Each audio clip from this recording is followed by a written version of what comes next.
দ্বিতীয়তে আপোনালোকে জানে যে কেইটামান দিনৰ পৰা অসমত বিশেষকৈ ঈদুল জহাৰ পিছৰ পৰা অসমত কেইটামান জাগাত আমি অশান্তিৰ বীজ সিঁচিবলৈ কৰা প্ৰচেষ্টা আমি দেখিবলৈ পাই আছোঁ।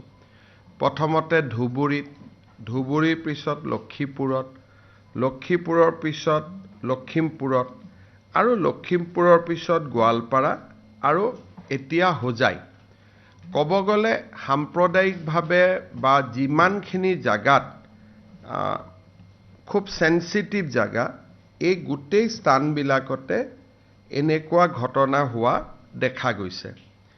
আৰু এই গোটেই ঘটনাবিলাক যেতিয়া আমি চাওঁ তেতিয়াহ'লে আমি দেখা পাওঁ যে য'ত য'ত এনেকুৱা ঘটনা হৈছে তাৰ ওচৰত এনেকুৱা লোকেলিটি আছে যিসমূহ লোকেলিটিত সাধাৰণতে ঈদুল জহাৰ সময়ত গৰু মাংস খোৱাৰ এটা ব্যৱস্থা চলি আছে।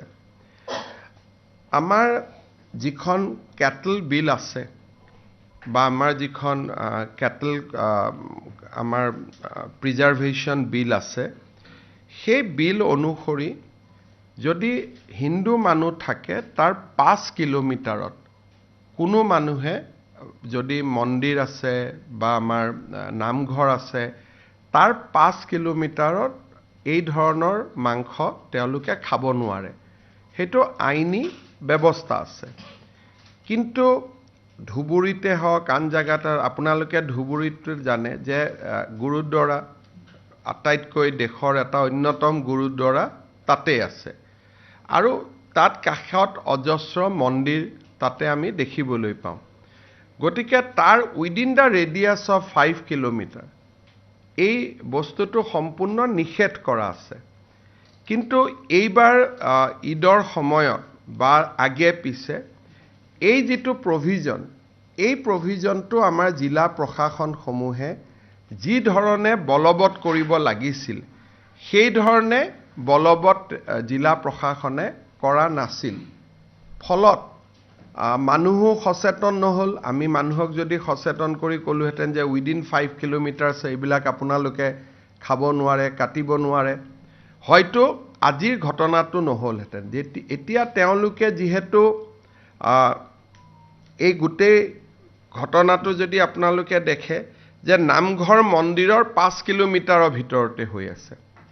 গতিকে আমি জিলা প্ৰশাসনক নিৰ্দেশ দিছোঁ যে আমাৰ কেটল প্ৰিজাৰ্ভেশ্যন আইনৰ যিটো এটা গুৰুত্বপূৰ্ণ দফা আছিল যে মন্দিৰ নামঘৰৰ 5 কিলোমিটাৰৰ ভিতৰত গৰু মাংস কোনেও খাবও নোৱাৰে, কাটিবও নোৱাৰে, মাৰিবও নোৱাৰে। এই যিটো আমাৰ ব্যৱস্থা আছিলে তাক আমি খুব কঠোৰভাৱে বলবৎ কৰিবলৈ জিলা প্ৰশাসনক আমি নিৰ্দেশ দিছোঁ। আৰু 5 কিলোমিটাৰৰ ভিতৰত যদি কোনেও গৰুৰ মাংস নাকাটেও নাখায়ো তেতিয়াহ'লে 5 কিলোমিটাৰ পাৰ কৰি আহি মন্দিৰ বা নামঘৰৰ সন্মুখত এনেকে হাৰ মূৰ ৰখাটো সম্ভৱো নহ'ব।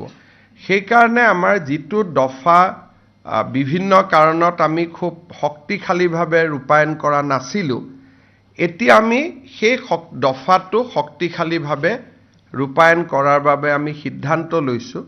আৰু মই ভাবোঁ যে ই এটা গোটেই ব্যৱস্থাটোৰ পাৰ্মানেণ্ট সলিউশ্যন হ'ব পাৰে যে উইদিন 5 কিলোমিটাৰ। উইদিন 5 কিলোমিটাৰ মানে ধুবুৰী টাউনত কোনেও খাব নোৱাৰে, কোনেও কাটিবও নোৱাৰে।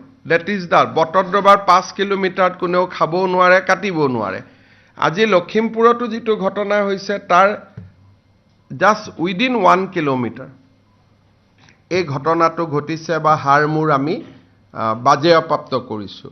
যদি তাত খাবই নোৱাৰিলেহেঁতেন, কাটিবই নোৱাৰিলেহেঁতেন তেতিয়াহ'লে ঘটনাটো কেতিয়াও নহ'লহেঁতেন।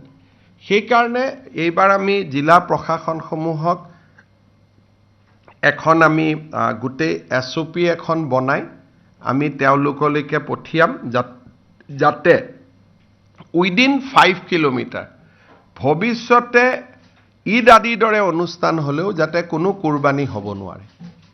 5 kilometre from A temple, 5 kilometre from A namghar, 5 kilometre from any religious institution.